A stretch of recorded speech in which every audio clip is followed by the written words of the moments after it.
What's is it a hexagon that has 6 sides? That's a sexagon? A sextagon? No, septagon is 7. Hexagon is 5? Hexagon. No, that's pentagon. That would be... So then it is a hexagon. You're right. Okay. Oh my gosh, we're so bad at this. And cows, goddammit. Anyway. They don't know about the cows. We need to cut that out. They don't know about the cows. The cows was a pre-episode conversation.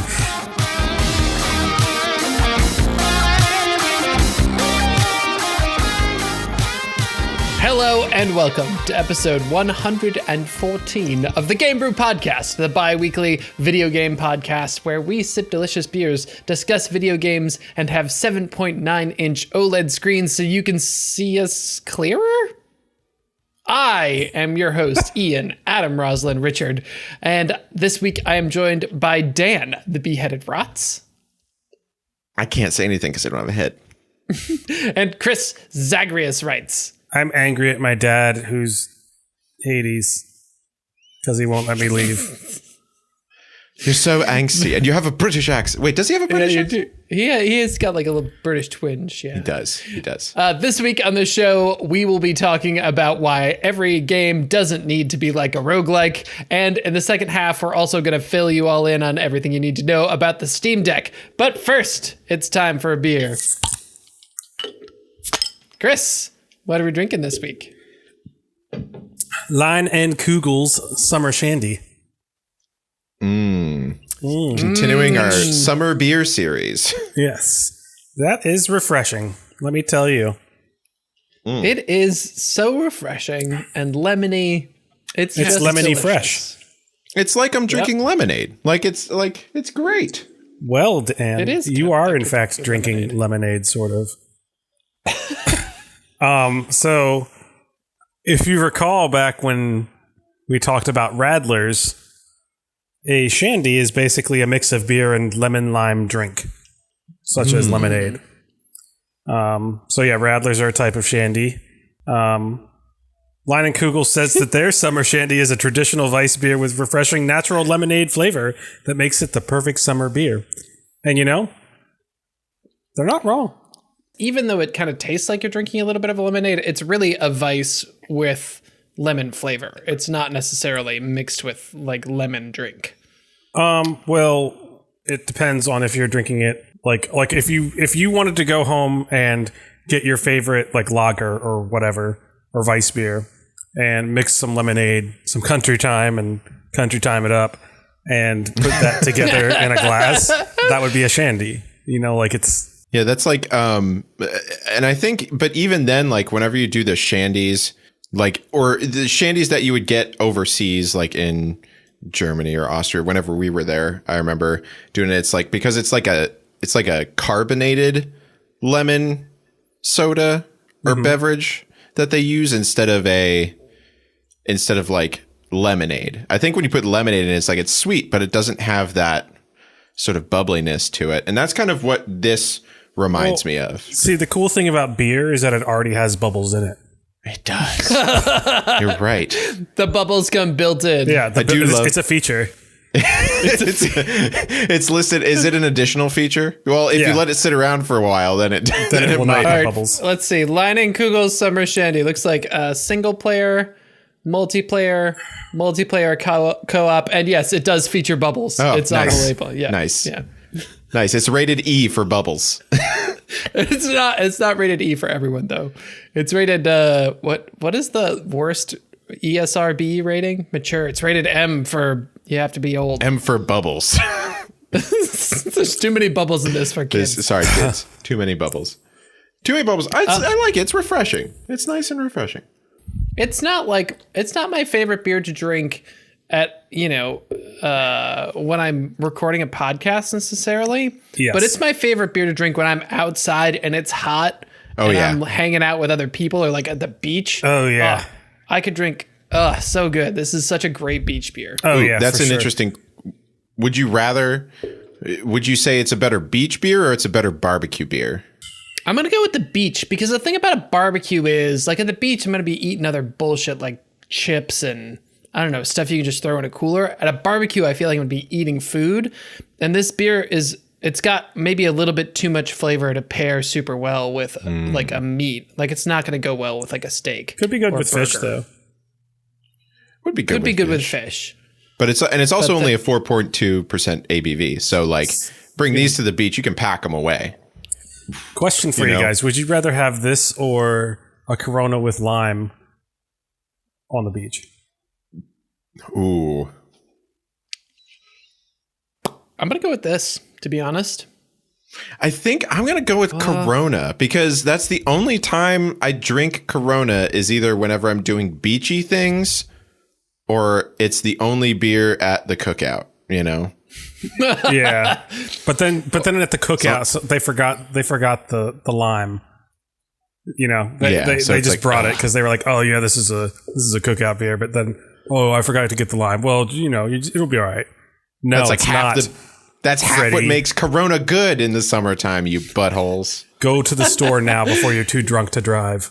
Anyways. Limes. Also prevents scurvy. That's a feature of limes. Yep. Prevents scurvy. Check.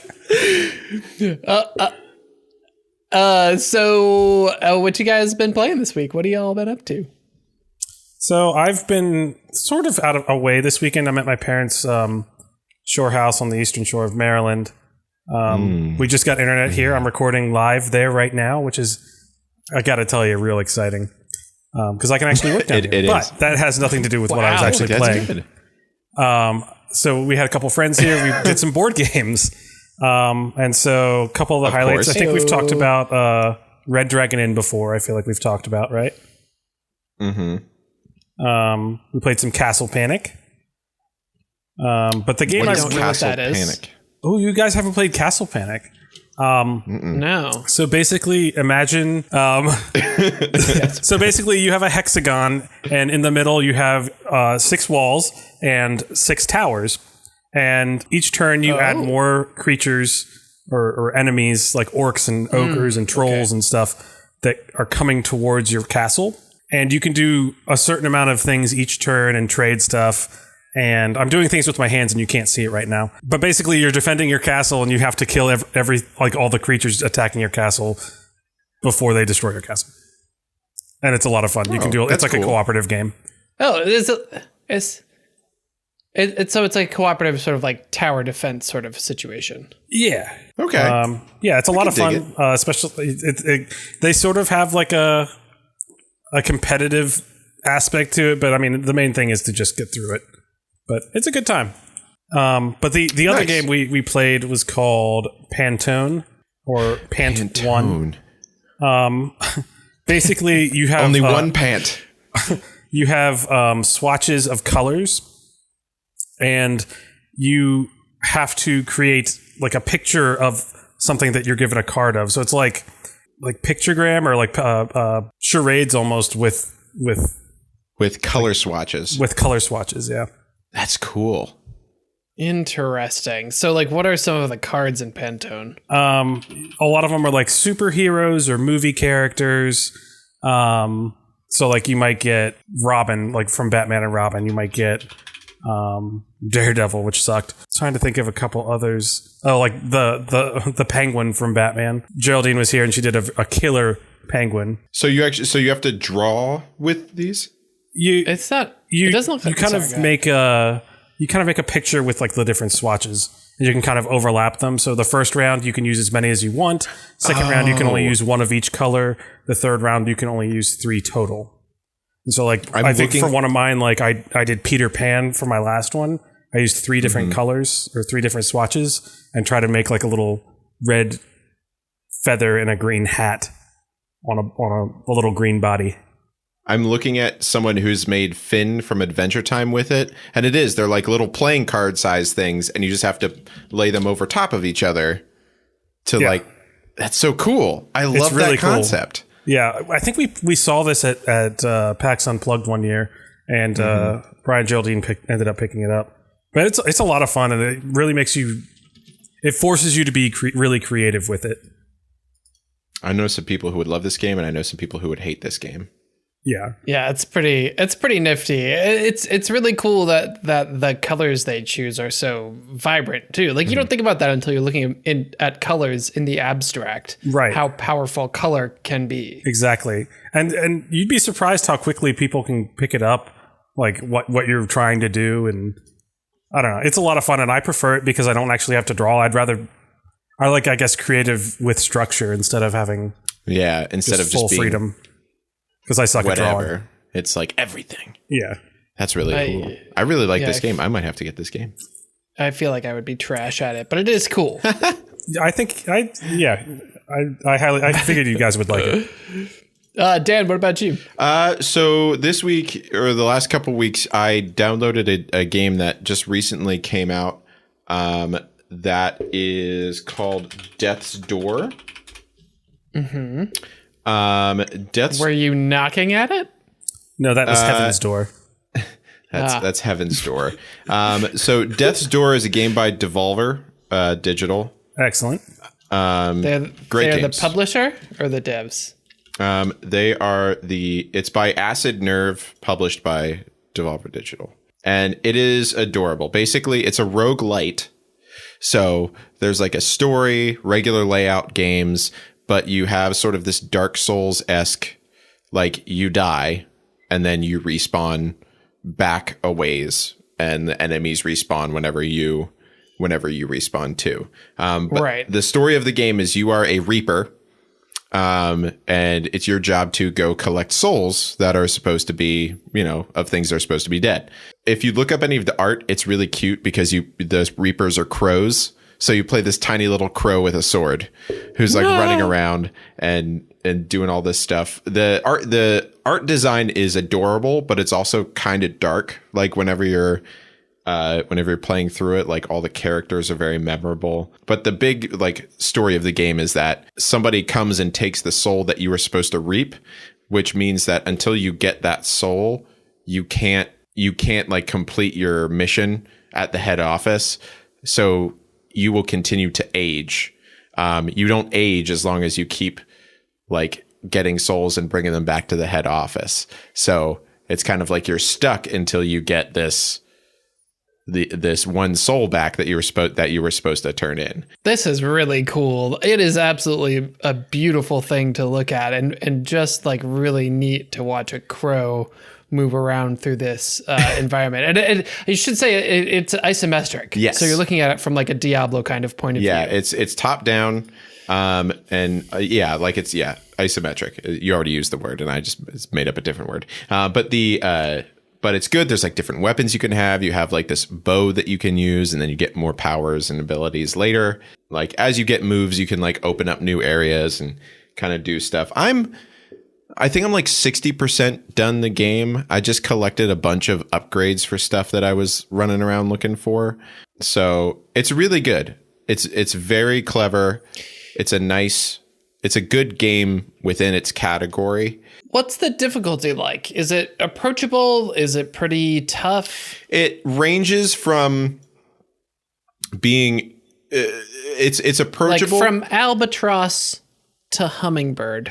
In terms of wingspan. It's like I don't know how to answer it that way, but I'm gonna say it's the majority of it is approachable. The parts that are hard, like the parts that are supposed to be hard, are definitely hard. Okay. There is a bit of a learning curve with like what enemy types do what attacks, because the enemy types are pretty repetitive.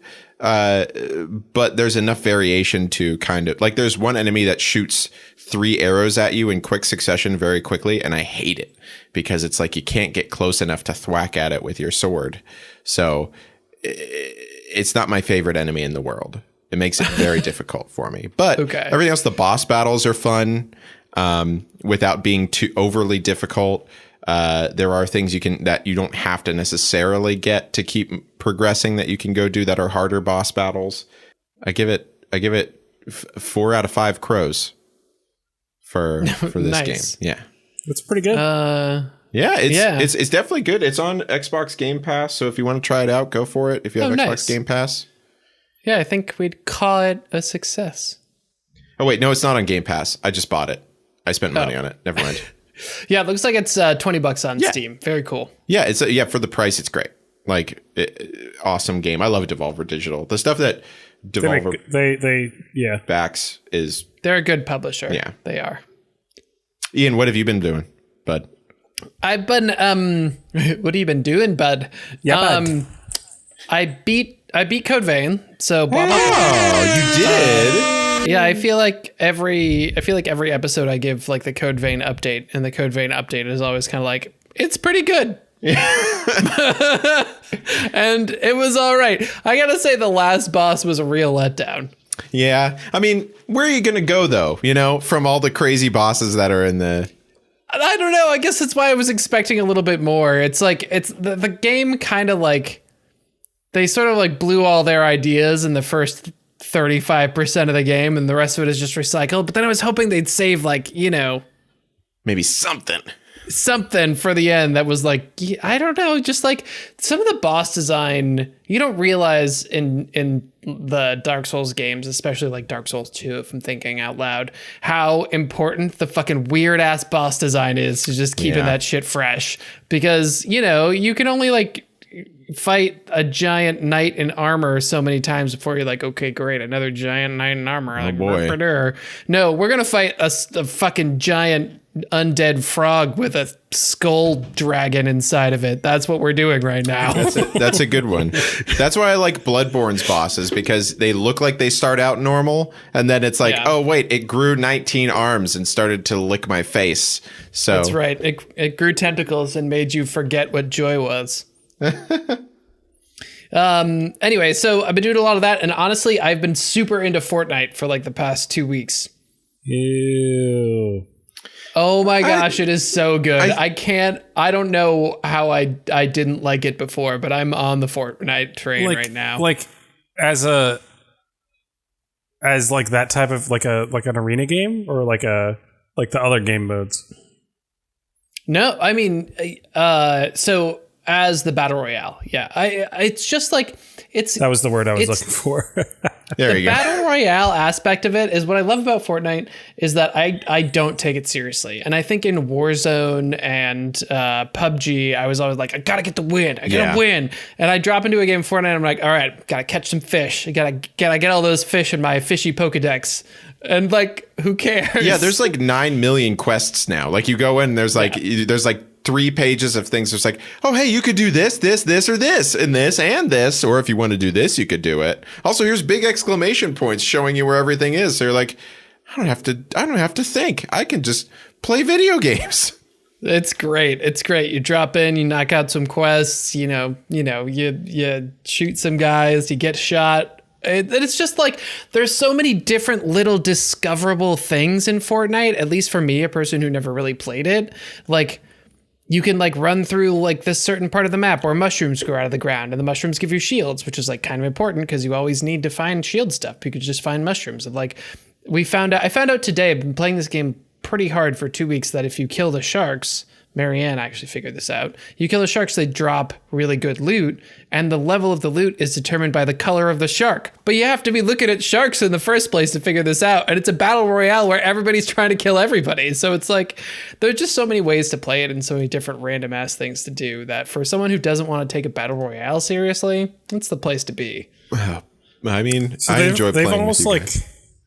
Sorry, go ahead. No, you go. I was just saying, I enjoy playing with them. Oh. It sounds like they've kind of like turned it into like how people are with WoW. Like it just has so many activities that you're just hanging out on it and just doing stuff. You know what I mean? I think that's kind of the way they're going, though, is they kind of want Fortnite to be this, and that's why they have. Well, they have it as like there's so many like events, like they've been having concerts on it for the last year. Ariana Grande is going to be on next week. Oh my gosh. Yes, so it's Ariana. like, it's like not just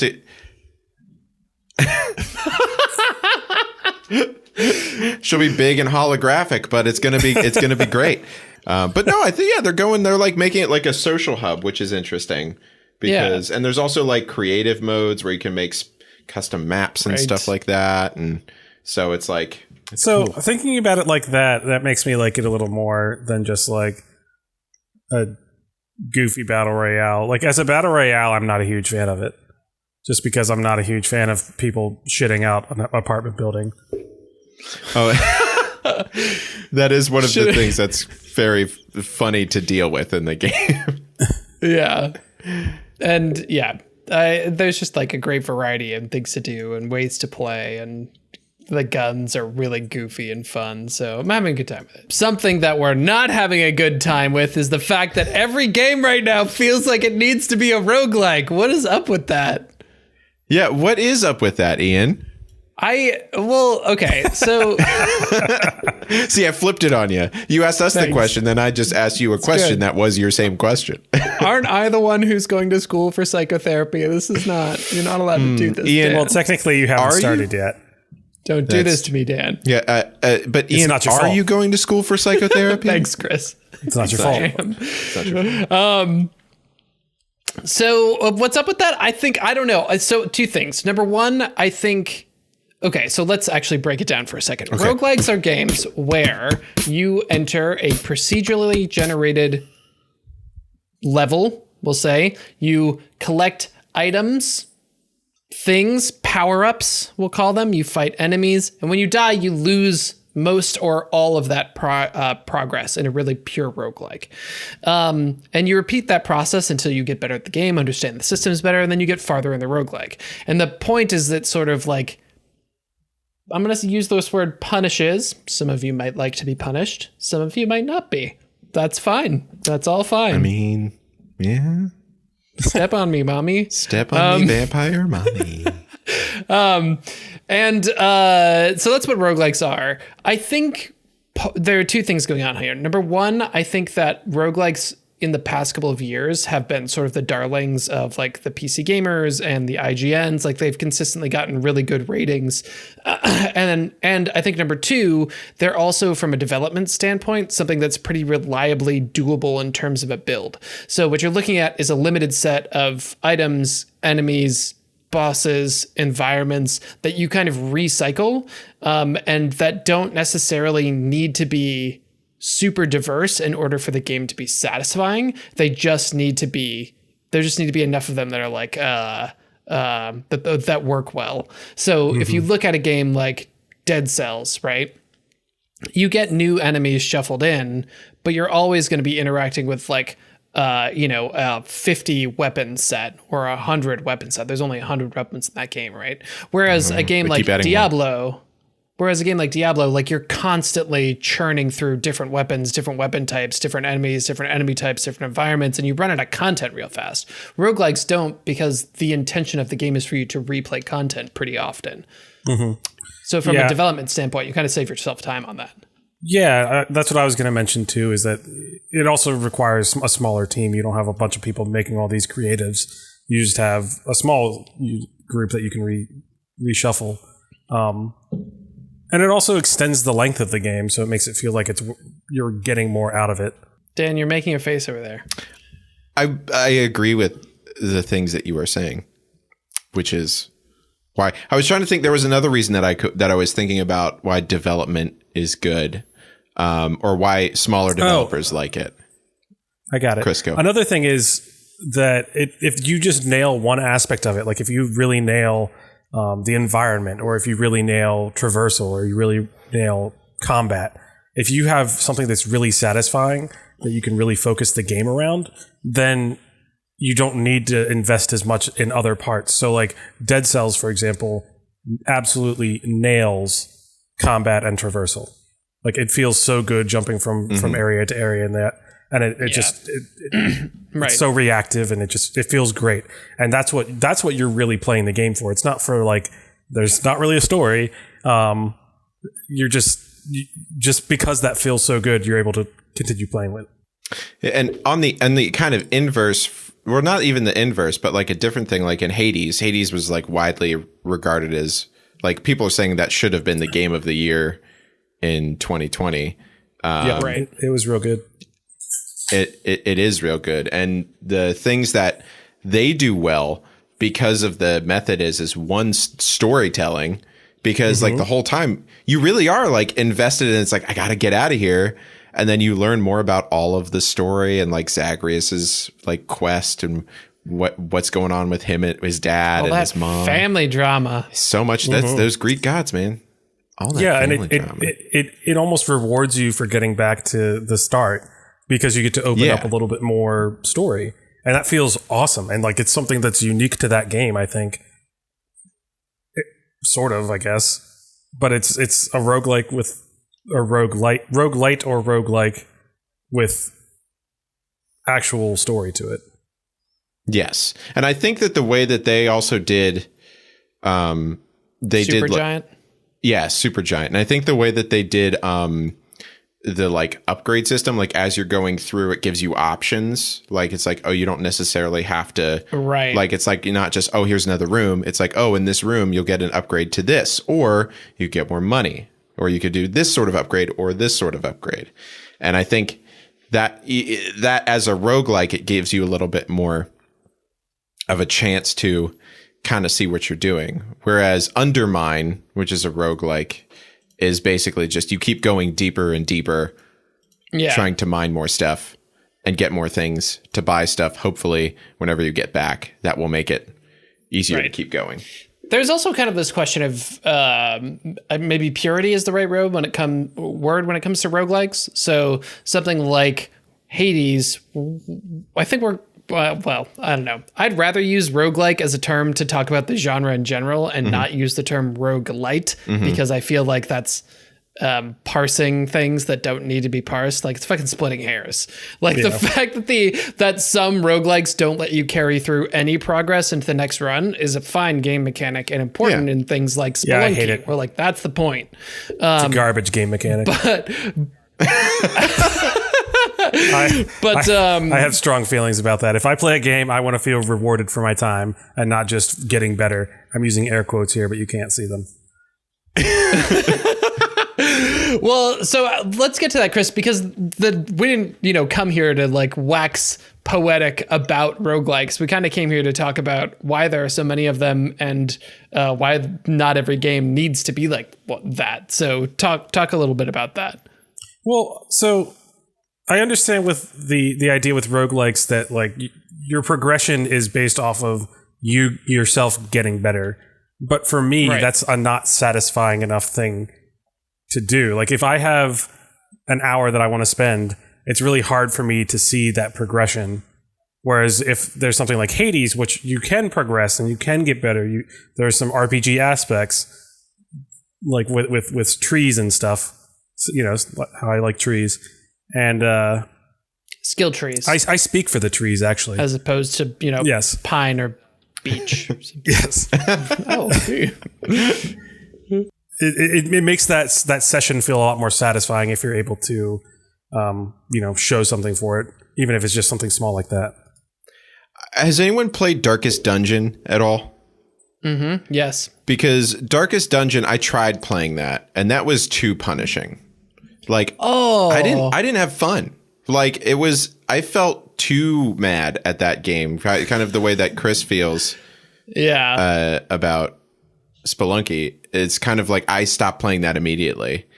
But it's really that it's like sometimes, and I understand, that's kind of where my problem with there being too many of them is there are too many that are just like, it's hard. Get better at something that's hard and like understand it more, and then you'll do good. And I'm like, I don't want to do that. It's like I'd practice my instruments more if I wanted to get better at something that was hard. But instead I want to play video games, dang it. Well, okay, but you played Bennett Foddy's Getting Over It. Not to completion because I couldn't get over it. It was too annoying. Listen, Dan, just because you didn't make it to completion doesn't mean it wasn't a valuable experience. I don't know. I think that's no. I think I'm just going to say a flat no to that. I think the other thing about the roguelike genre right now is that it's also kind of like feels like it's got a bit of a Katamari complex where it's sort of rolling up all other genres into it, and before long we'll all just be one giant roguelike video game. And there's somebody in the background singing no. But then we can roll up the world. No, but I just think sometimes when you're trying to play a game for like a narrative, it can really get in the way. Or like certain games I think would really benefit from less roguelike structures to them. One of the examples of games I think about with this is, and it's a game I really loved, was Everspace, which was like a space, basically a space combat, like not a cockpit shooter, but like a space shooter. Yeah. And you would pop into like little bits of space, you would fight some stuff, do some upgrades, get some resources, pop into another bit of space and sort of go through the game that way. And it was really good and the combat was really satisfying, but it also had this really, I don't want to say really dense, but like fairly dense narrative that was a part of it, with like clones and like politics and fucking the end of the world shit going on. Are you talking about Star Wars? Sounds like you're talking about Star Wars. It does, doesn't it? Like, in a game that was like packages of roguelike. So it almost felt like they had this really great thing and they wanted to kind of do, like a narrative space fighter game, like the old TIE fighter games, maybe. Yeah. But then just didn't really have the resources to do that. So we'll just procedurally generate the levels and call it a roguelike. It'll be fine. And it kind of worked out. But I think it would have been better served by more variety in terms of the environments.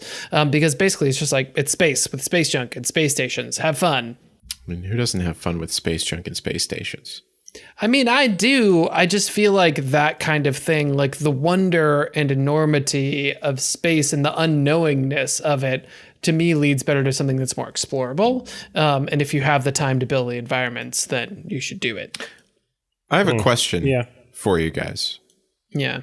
I know I'm going to mention it, something we're not supposed to talk about. Is Dark Souls a roguelike?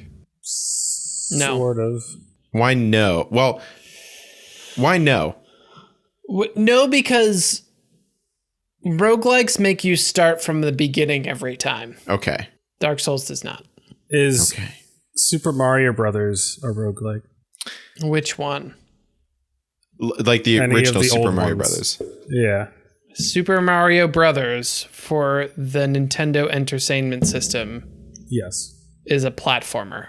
It is not a roguelike because it doesn't have upgrades. Like, you don't like go with your Mario and like, okay, yes, now do. I have like a yes, shield and a sword. No, you get mushrooms and you get to ride Yoshi. Those are power-ups. It's different. Oh, how is a power-up different than an upgrade? But also, because you lose them at the end of the level. But also, you have to think that it's not procedurally generated. Also, there is a set amount of levels, so you could So you could like go through and memorize a level and be like, I know how to do it. I could beat this whole game.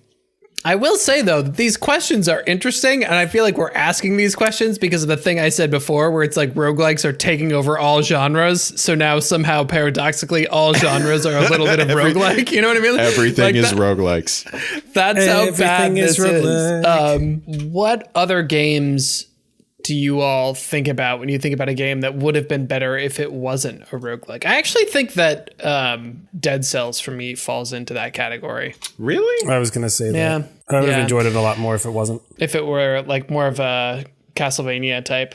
Mm-hmm. I think Risk of Rain I liked, but I didn't love it. But both. One or two? Both of them, because they're kind of the same. Yeah. See, that I disagree with you, because I feel like Risk of Rain did a really great job leaning into the roguelike content and sort of like playing that power curve too. Like, to be honest, I think Risk of Rain 2 is one of the easier roguelikes out there, and I think it's good because of it. Okay. Like, you feel like a fucking god in Risk of Rain 2 in a way that I never did in Hades. Even though I literally was a god in Hades. I think there's, I don't, it's hard to say, because there are like some that are like roguelites, which even though it's like there's that term, then sometimes people don't like roguelite because but it's like if it borrows things from roguelikes. Well, Dan, make your case for Risk of Rain. Just because I disagree with you doesn't mean you're wrong. Well, it's just because I think, I don't know. I think the fact that it's like, you kind of have to have multiple people playing it in order for it to be good. I don't know. It's I think it's more of a me thing. I honestly don't think it's anything to do with the thing. But like, there are some games, like I really liked Wizard of Legend was pretty good, which is a roguelike where you play a wizard with wizard powers. But that's also like a buddy game, like a co-op game that's good. I think I just play a lot of roguelikes by myself in a cloud of rage. And that's how I want to stay with it. Dan, we should play Wizard of Legends sometime if you have it on Steam, because there's the remote co-op play with it. So I don't even need to own it. You can just invite me to your session and it will be like couch co-op. I thought that was only couch co-op, though. That's how it works on Steam. You can play only couch co-op games. Not couch. It's super fancy. That is fancy. Fancy. Yeah, that's interesting. And like, I agree with you a little bit about Risk of Rain. Like, it definitely is more fun with other people. But the part of the reason that I wanted to try to dig deeper with you is that I spent quite a bit of time, actually an embarrassing amount of time, reading through the codex for items in Risk of Rain 2. And there's lore for like entire races of aliens and histories and like unknown things in that game. Like the lore and the characters are really fleshed out and really diverse and really interesting, I think, in a way that a lot of other roguelikes you don't get. And so I actually would love to see like a Risk of Rain RPG, like full on like turn-based combat, because I think it would be incredible. I don't know. I think it's just digging for the story. Sometimes I just don't want to do it. I think it's a me thing. I think I'm just the worst, and that's really what it comes down to. The topic for the show started as why are roguelikes the worst, and it turned into why is Dan the worst? No, buddy, you're great. Chris, can you input why is Dan the worst? What's your input? No, I have nothing to add to that because he's the best. Aww. Yeah. I'm also trying to remember the name of this Metroidvania / roguelite that would like have sections. Sundered. How did you get out of my head? Yes, it's Sundered. Oh yeah, that game is interesting. Yeah, I would have preferred Sundered not Chris, be. Yeah, Sundered would have been better not as without the roguelite. Yeah, it was kind of frustrating when you'd like know a region and then you die and then you'd go back. It's like, oh, I have to figure it out again because it's different. It's kind of contrary to the whole Metroidvania thing where you're learning that section of the map. And then you have to go relearn it again. Okay. Do we want to wrap up first topic by saying some of our favorite games that we would recommend that aren't roguelikes so people can get out of roguelike land? So every other game. That's a lot of games, dude. Any other game. Yeah, any game that's not a roguelike. Hearts of Iron 4. Power Wash Simulator. I've said it before. I'll say it again. What am I gonna go with for something like easy breezy? Just want to hang out and have a good time. I'm gonna say Genshin Impact. Go fly around and beat up moblins. It's great. Anime if you want Land. Something easy breezy, there you go play Slime Rancher. Slime Rancher is wonderful. It's adorable and just simple. It's great. You don't even die. You just gotta move the slimes around. Yep. Slime Rancher 2's got to have co-op, though. All right. I think that's going to be it for us for the first half. When we come back, we're talking about the Steamdeck. It's moist. It's flat. It's a Steamdeck. Stick with us. It's moist? It's moist? Because it's steamy. Oh, I get it.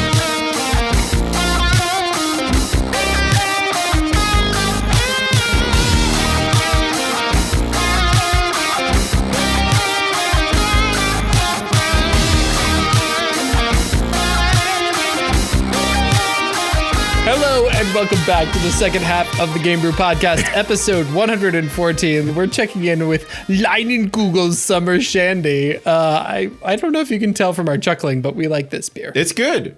It keeps you happy. It keeps you sated. Yeah, it's like a steady sort of like, I'm not drunk, but I'm in a good mood, you know? I feel better. The drugs are being released into my brain. Yeah, I'd say it's a great little beer. Does Leinenkugel make anything that's not a summer shandy? Because this is the only Leinenkugel that I ever buy. They used to. Yeah, they make a bunch of different fruit flavored shandies. I think their summer shandy is the lemon one. And then they have a whole bunch of other different ones. Hold on, let me do some. They have a honey vice. They have an Oktoberfest. They've got Snowdrift, which is a vanilla porter. They've got Wisconsin Red Pale Ale. They've got a creamy dark. Oh. See, I would love to try more of their beers, but the only thing I ever see is Summer Shandy. They've got a Lemon Haze IPA. Look at that, a dark lager. Longer? A dark longer? What's it longer than? They've got a Kolsch. Love a Kolsch. Love a good Kolsch. Just as much as I love a Hells. Love those short German words. That's right. I'm here for them. Box. Anyway, great beer. Would love to try some more Leinenkugel. Terrible winter beer. It's not a good winter beer. Not something you're popping open for Christmas evening, that's for sure. No, sir.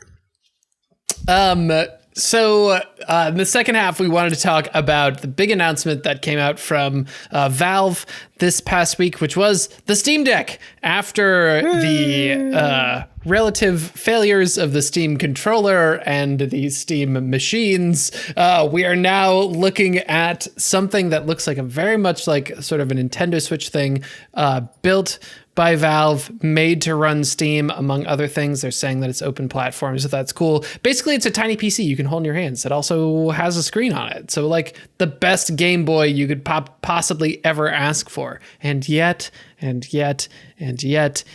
at the heights of my joy, I find myself and my brain in the pits of despair because I don't think this thing is going to sell. Are you saying that you're a skeptic, Ian? I'm saying that when it comes to Steam Decks, I don't think they're going to make it off the deck. I mean, I'm pretty sure they've already got 100,000 pre-orders. I think they're backed up till like at least 2022 with orders at this point. So here's the thing with the reservations / pre-orders. They only cost $5 to pre-order. Okay. I think you're going to see a lot of people bail on that after not too long. But we'll get to why. First, what I want to do is I want to have Chris talk a little bit about the hardware, and then we'll have Dan talk a little bit about the pricing and storage, and then we'll sort of have a conversation. So, Chris, you want to kick this off with some hardware speculations? Sure. So it's going to be a 4-core, 8-thread processor, and an AMD RDNA 2 GPU unit with 8 compute units, reaching speeds of up to 1.6 gigahertz. That's all to say that it's going to be roughly equivalent, actually probably faster than the old Xbox One or the PS4. Roughly equivalent / perhaps a tiny bit faster. And it's actually an APU unit that we haven't seen before. So the RDNA and 2 and Zen 2 architectures are combined into a single chip. Yeah, it's pretty similar. It's a cut down version basically of what's in the new Xbox and the new PS5. And it's only the resolution it's at is 1280 by 800, which is I think a little bit of a odd resolution. Usually with 1280 it'd be 720.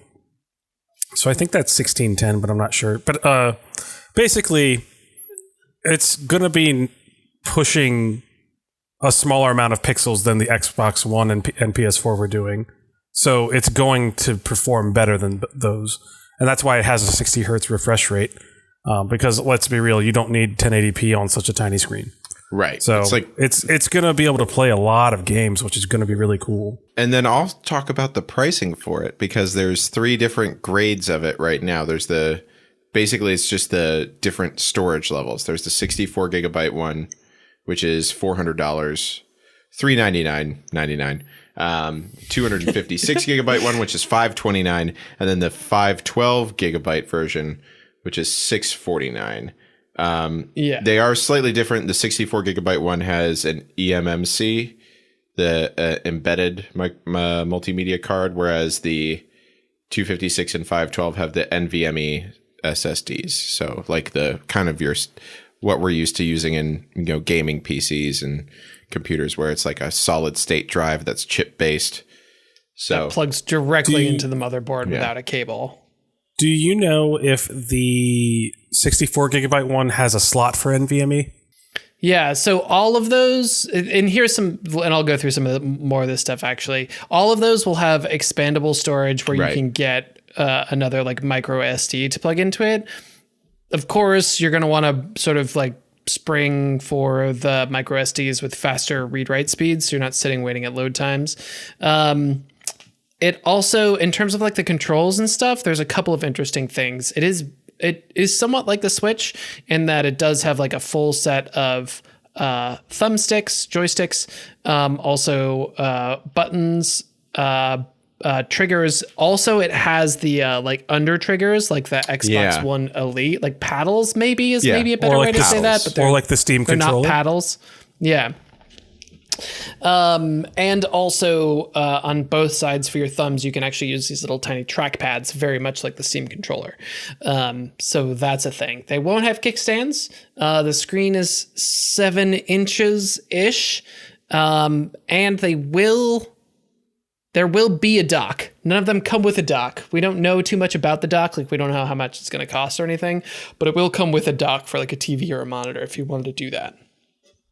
Which is cool. I mean, I think they've made a lot of decisions, and actually, it's funny that you mentioned the like the Steam boxes and the Steam controller, because without those, we wouldn't have this, because we wouldn't have Steam OS, and we wouldn't have this basically second generation version of some of the controls from the Steam controller.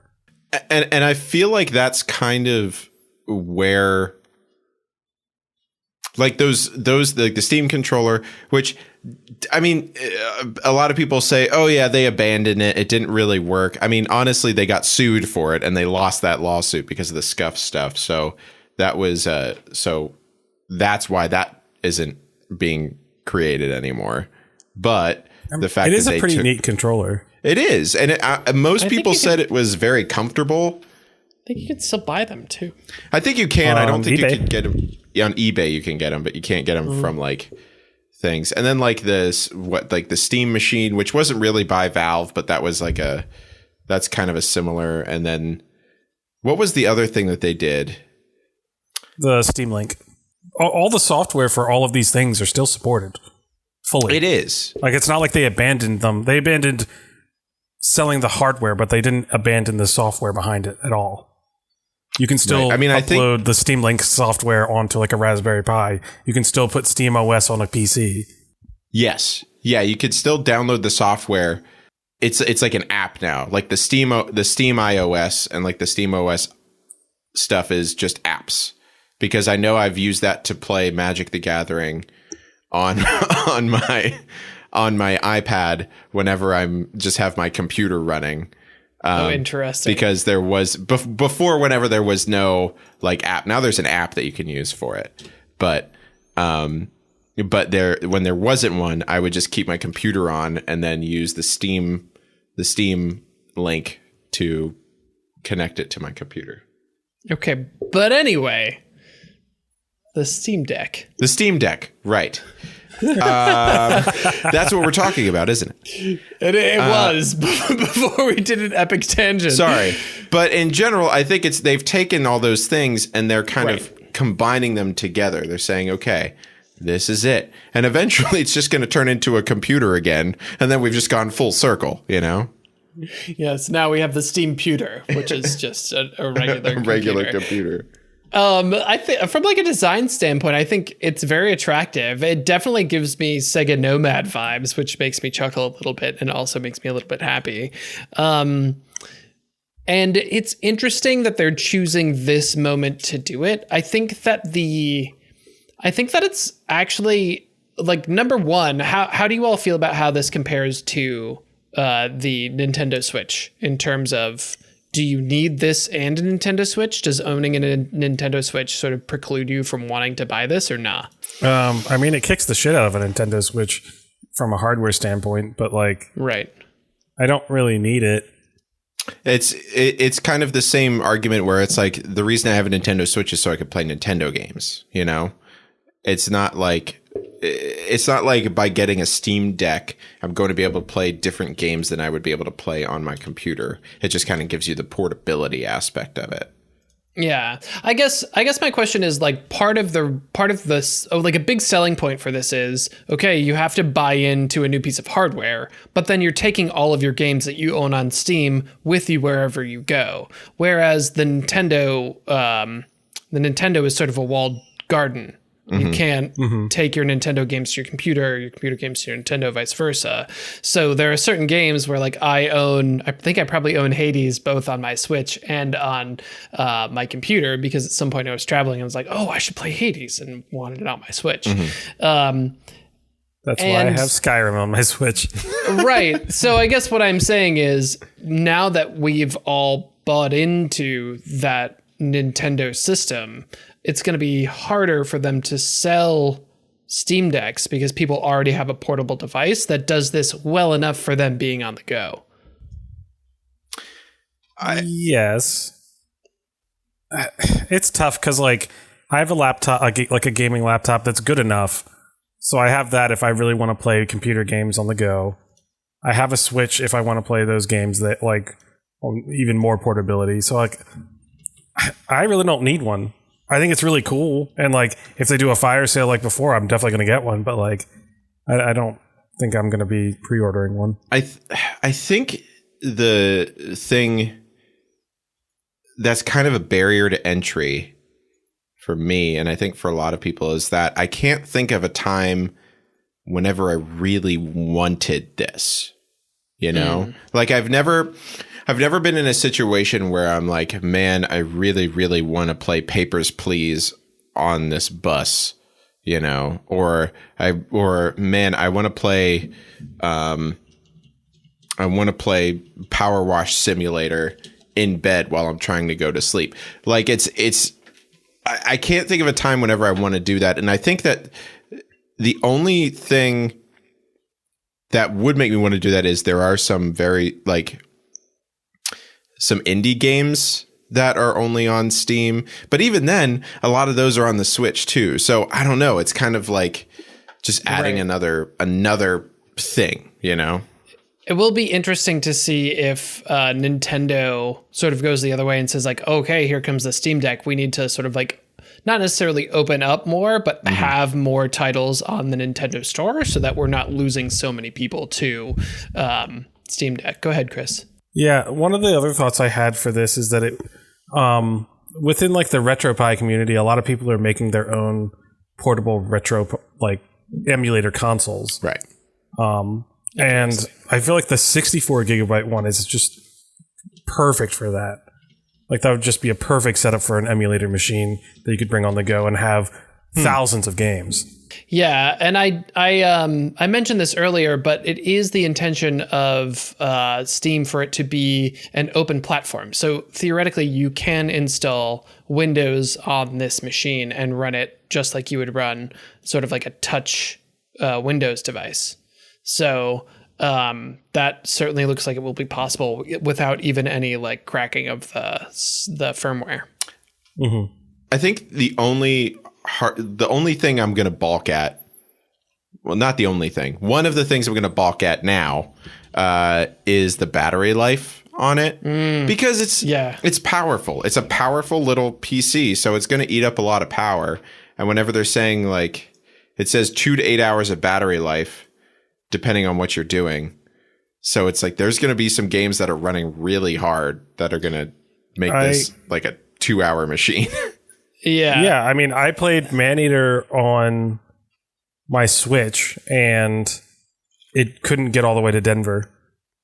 Oh, wow. So that was only like 3 hours. 3-hour flight. Yeah. That's 4 hours. But yeah, like it was dying pretty quick. So it's like it's the same problem the Switch has. Yeah, it's interesting. I actually think this is going to be a more severe issue than the Switch, both because the hardware is more capable, and because people are going to demand more out of this machine than they demand out of a Switch. Like playing, Mario Kart at 30 frames feels perfectly happy on a Switch because, hey, it's Mario Kart, who cares? Yeah. You know what I mean? But when you want to play, I don't know, Cyberpunk or something, it's going to absolutely destroy that battery. If this can even run something like Cybertron, or even forget about Cyberpunk because it's buggy as fuck, but like Control, right? Something where you could really push graphics settings. And this does have, speaking of Control, there are dedicated cores in the processor for ray tracing. But again, I don't think you're... What? Yeah, true story. Why? Because they wanted to, I guess. I guess ray tracing is really the next big thing. I mean, I guess if you hook it up to something, but it's kind of, anyways. It's kind of like lifting your truck an extra 2 feet. It's like, look what I can do. I didn't need to, but look what I can do. Yeah, so I guess what I'm saying is like games like that, or even something that's moderately demanding, like a Code Vein, for example. It's not super demanding, but like that's going to kill that battery. And the reason I say this is they were talking about in one of the interviews playing Portal 2 on the Steam Deck and it draining the battery in 2 hours for Portal 2. Portal 2 came out in 2011. It is not that demanding of a game. In 2 hours? In 2 hours. Yeah, so that's a little bit concernicus for me, but one of the things that I Concernicus. Yes. Is that your Concernicus? Concernicus. Is he related? Yeah, he's the Greek philosopher with the most anxiety. He was just very unsure. I don't know. Let's ask Concernicus. We can't find him. I think he's hiding under his bed. He's still in bed. I think one of the other things that could be a pretty big deal, though, is that it does have Bluetooth connectivity. So hopefully it is much more friendly with like headsets and things like that than the Switch was, which was like a big bummer about the Switch. I can connect it. I'll plug it into the dock, connect it to my stereo system, and then play it like it's an Xbox. Yeah. Yeah, you certainly could. Except, well, yeah. No, well, I mean, you could. You put on here in the thoughts and concerns little section here that because the Game Pass streaming stuff is basically, you could set this up to stream like Xbox Game Pass Ultimate PC games on the Steam Deck. So you could essentially use it like an Xbox, but for... You could even get like a Xbox controller probably and connect it via Bluetooth so that then you could literally run this like it's an Xbox on your TV. Yeah, you probably could, but I think the bigger concern for Valve, not that they're necessarily concerned about it, but I think the bigger thing is that already it is possible to play a wide variety. I think it might be 100 titles streaming with the Xbox. It's like Xbox Game Pass Ultimate something. The naming conventions are terrible, but basically it's like their streaming service, just like a Stadia or something like that. Right. You can do it on your phone through the Xbox app. Oh wow. And so if that's possible, if you have a good internet connection, you literally don't need this unless you want a screen and fancy touch controls, which is like fine, but your phone might even have better battery life and probably will not die as fast because it's not doing any of the actual processing. It's just downloading frames for you to look at, and all the processing is happening back at some other place. And so that technology has really come a long way, and yeah, maybe it's not prime time yet, but it definitely is a big threat to the deck for sure. I disagree, just because playing on a phone is not satisfying. Like playing like console or PC games on a phone just does not work. The controls are terrible. Like I hate the invisible controller thing that they have sometimes. It just doesn't work. It doesn't feel good. Will would fight you right now if he was on this That's all right. episode. Will can fight me as much as he wants. He's going to be wrong too. Well, so what about something where like, there's clip-on controllers, so you're literally like your phone's in a little holder and your controller's right there and you're playing with your phone. Your phone's just kind of the screen. I mean, that's an better, easy sure. like $75 solution to the $540 problem you solved with Steam Deck. What? That's a lot of numbers and problems I didn't understand. I guess what I'm saying is, like, yes, I too hate touch controls, but that's a solvable problem with, a third-party phone controller, and they're out there. Right. I think there's a Razer one, actually. There is, and it's actually pretty decent from what the reviews I've read and the people I know have used it. They have said it's pretty comfy, like it works pretty good. So yeah, those are the thoughts. Those are valid thoughts. So closing out, I just want to know: are you going to buy one?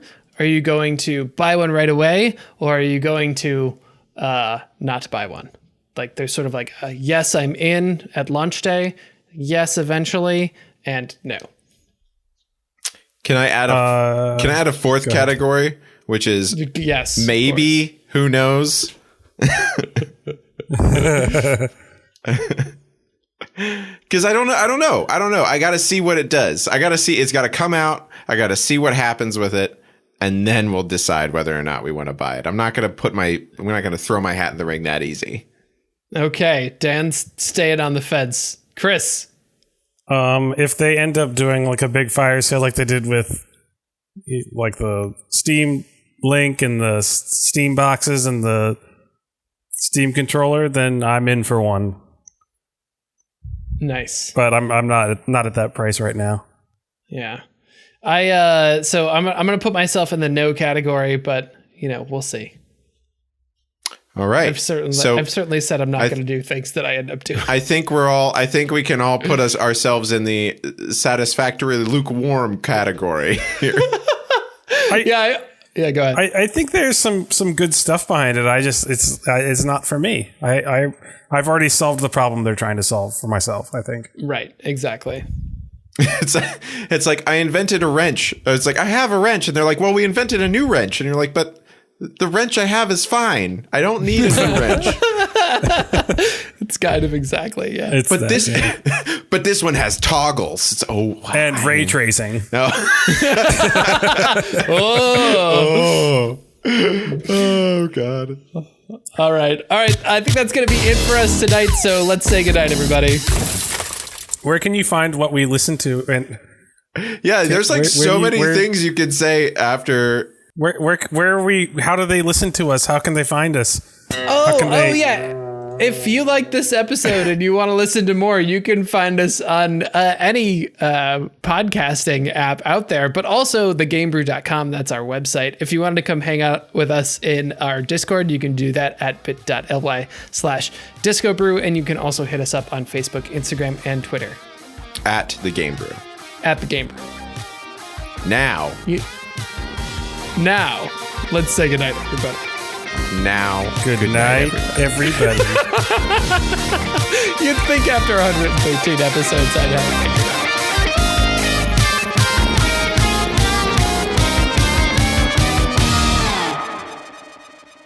out. Dan, if you were to say there was a proper amount of trombones one would want in a big parade, how many would there be? I mean, no more, no less than 76 trombones at the big parade. How many cornets would you want is my question. 110. 110 cornets in right front behind. of or behind the trombones. Well, you don't want to put the cornets in front of the trombones. They're just going to get unconscious cornet players. That's a good point.